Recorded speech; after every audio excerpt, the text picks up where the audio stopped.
nog fijn dat de uit is. Okay. So does he know that he lost? All right. Good morning, everyone. Let's get it going. Okay, last night's session, the S&P was a little bit confusing, maybe a little bit frustrating for some of the guys that have been in the camp that we're going to actually sell off on positive data, that the correction might come with some really positive data. Yesterday, we did have some important data. We had the U.S. GDP, second quarter GDP, as well as what was the other jobs number that we had? The ADP employment change. ADP employment change came in a touch soft, but no one pays attention to the ADP number actually. And the big number that actually came out was the GDP number, which was expected at 3%. We had talked about it yesterday in the morning call, and how a lot of the major economists were all over the place. Some guys were expecting as little as 1% growth, and some guys were expecting as much as 4%. The guy that said 4% is feeling like a king today because it came out dead on 4%, 1% better than expectations. And we talked about it yesterday as well, and how we thought that it was actually really important, yesterday's GDP number, because we've been 2 quarters in a row with softer than expected GDP, and the market was, you need to see some results at some point. So yesterday's number I think was important. We also had a upward revision from the prior month's number, so all of that very, very important. We also had the Fed's FOMC meeting yesterday, which came out, and I think it was maybe a little bit too close to that GDP number for that really to have an impact in her statement yesterday. But they basically came dead in line on what the market was expecting. QE on course, tapered by 10 billion, and looks to be, that will wind down the QE within the next 2 meetings. And no real change to the statement. She continued to talk about slack in the labor market and all that kind of stuff, which is probably one of the more important things going forward, and will be one of the first things that potentially will change when she does change her rhetoric. So we'll continue to monitor that going forward. We've had a slate of earnings that have come out of the technology sector of late. We talked about Twitter the day before. Yesterday we also had Yelp, and these guys keep coming in and they keep beating expectations. I don't know if expectations are just very low, but the bottom line is these stocks aren't rallying.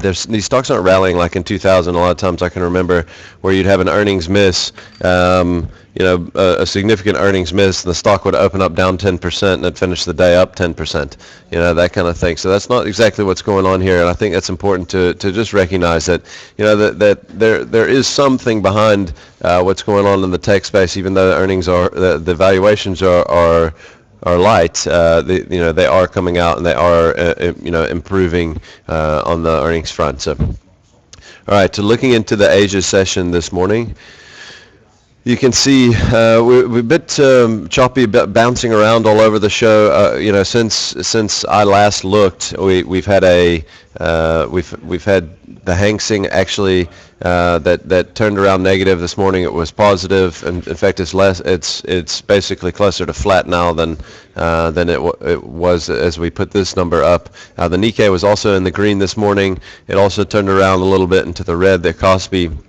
selling off a little bit more as well. We had the Shanghai and the Aussie markets up a scrap, so a bit of mixed action. No real worry about change in rates or sentiment out of the U.S. and you can see, we had Tokyo trading better early because the yen really weakened out. It didn't actually weaken out so much more than the dollar actually strengthened. But I think that in itself, the dollar strength that we saw yesterday, the dollar strength that we're probably going to expect to see going forward, is what's going to be a huge turning point potentially for this market, what it can mean to commodity prices, what it can mean to the emerging market space like South Africa, and what it can do to the bond yields as yields start to rise in the States, and what it can do to the interest rate cycle here and the currency in turn. So I think it's really important to take cognizance of. We will be all over that going forward, so just keep tuning in and we'll tell you what's going to happen. All right. Interesting little chart here from chartoftheday.com. We've got over the last 24 years that August has actually been the worst month. Everyone thinks that it's October. When you look at that chart, October is like the fourth best month. August and then September. So that lull always starts in August, it seems. So I think that that's it's just worth taking note of. The average August in the last 24 years, the S&P is down to over 1%. So interesting to look at. Right, this morning we had Siboney Gold, which missed quite badly on earnings expectations. It looks like at 84 South African cents, or expectations of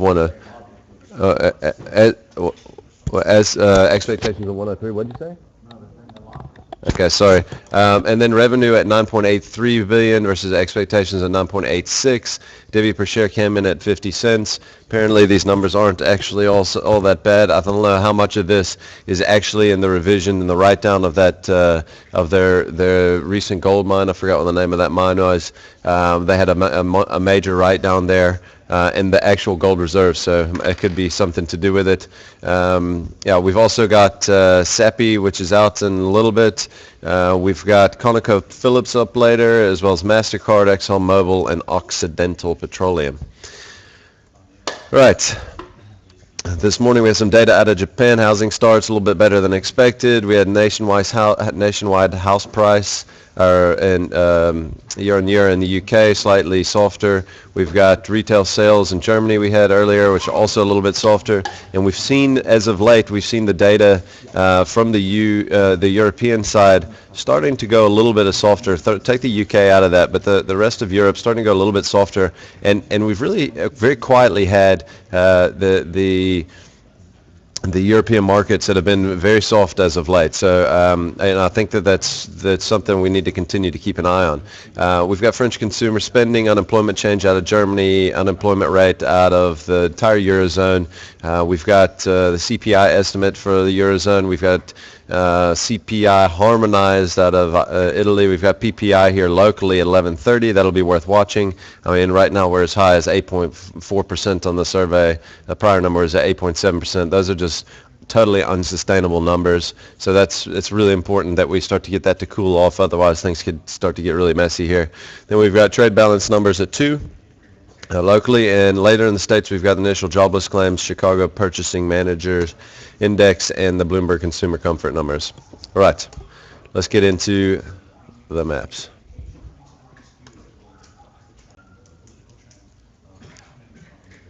All right, first chart that I want to look at is already up. What we're looking at here, let's back this out just a touch. Look at it on a 2-year. So you can just kind of get an idea where we want. This is short-term interest rates in the States. This is a 2-year yield in the U.S. of A, 2-year treasuries. And you can really see here that yesterday we broke out to the upside quite convincingly, I think, above what's a significant level. We've really struggled to get above 50 basis points on the yields here. I mean, every bounce above there has really been very minute and protracted. And yesterday we finally got a real pop up through there. It's been really interesting watching what's happening as of late. We've almost kind of had a flattening of the yield curve in the States. Not almost, we have. With short-term interest rates spiking a lot faster than longer-term interest rates. And, that's going to be something incredibly significant to watch going forward. Typically, you get a flattening in the yield curve and a reversion of the yield curve before you go into recession. I'm not saying that's what's going to happen at all. I'm just saying that we're getting a flattening in the yield curve, and it's quite interesting. I think long-term interest rates are probably going to start to follow suit, but we'll obviously continue to keep an eye on that over the next couple weeks and months. So, but this is very interesting nonetheless. Nice breakout here. Much higher target. I think our target is going to be probably as high as about 85 basis points on the 2-year here. All right. The next one we'll look at is Tiger Brands. And Tiger Brands, we shorten this up just a touch. You can see here Tiger Brands popped up 2 sessions ago and made an assault on. Oh, that line just appeared out of nowhere. Made an assault on 320. We popped up above intraday, up above this 316 level. I mean, obviously there we had some sort of descending. What do I keep getting the wrong thing here? Descending wedge, or descending triangle, I should say, here. And we popped up out of the top of that, really hit our target there at about 320. And what you can see here is that we kind of came up, tried to break out to new highs, new recent highs, and really failed it quite miserably on the intraday. And then the following day we had a big reversal to the downside. This thing might come back down to here into support somewhere along where we were bottoming out before, maybe into the mid 290s, somewhere along the lines there. But I think it's made very important here. This failure that we had there is quite significant. All right, looking at Able, what's been incredible is, and obviously we know Able's in a totally different story, but we've had banking shares which have been rallying forever, and especially the last couple of weeks, we've had a huge push up out of the financial sector, and this thing's just totally reversed while the rest of the sector is having a party. And you can see there, we took out the closing lows, only just, but we did take out the closing lows by about 7 or 8 cents, I think, on Able, and potentially, obviously, lower targets here. I mean, the fact that cautionary came out in Ellerines just after, the market was speculating that if they could actually get rid of Ellerines, that there could be, the vultures could be circling and we could end up with a little takeout bid from one of the bigger banks.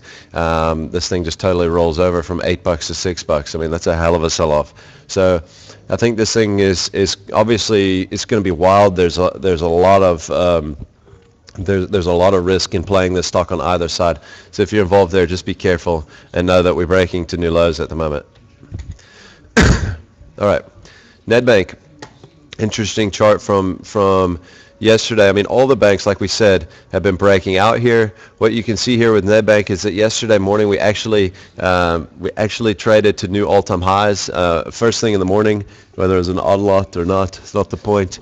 The bottom line is that we actually touched a new all-time high yesterday, and then we reversed and closed not even just below the low of yesterday's session, but the low of the prior 3-day session. So that's a key reversal in style, is what I call that. So I think that's going to be really important. This is a very definitive setup. In my mind, there is some support here around 237. If we can drop 237, then I think that you can really see more significant correction in Nedbank. Obviously, this is following on the back of earnings out of BGA yesterday, and finally creating a little bit of weakness in the sector. So we'll have to see if there's any follow-through to these, which there hasn't been on any of these sell-offs. So if we get some follow-through today, it could maybe start to open things up a little bit more in the banking sector. And then the last one we're going to look at here is Telkom. Telkom pushing up against resistance here, right at $50, and you can see making it a little bit of a ascending triangle, and we get above 50. Obviously, we're looking for more upside, probably around $52, $53, somewhere in that region. So keep an eye on Telkom today as well. That's it for today, guys. Good luck out there.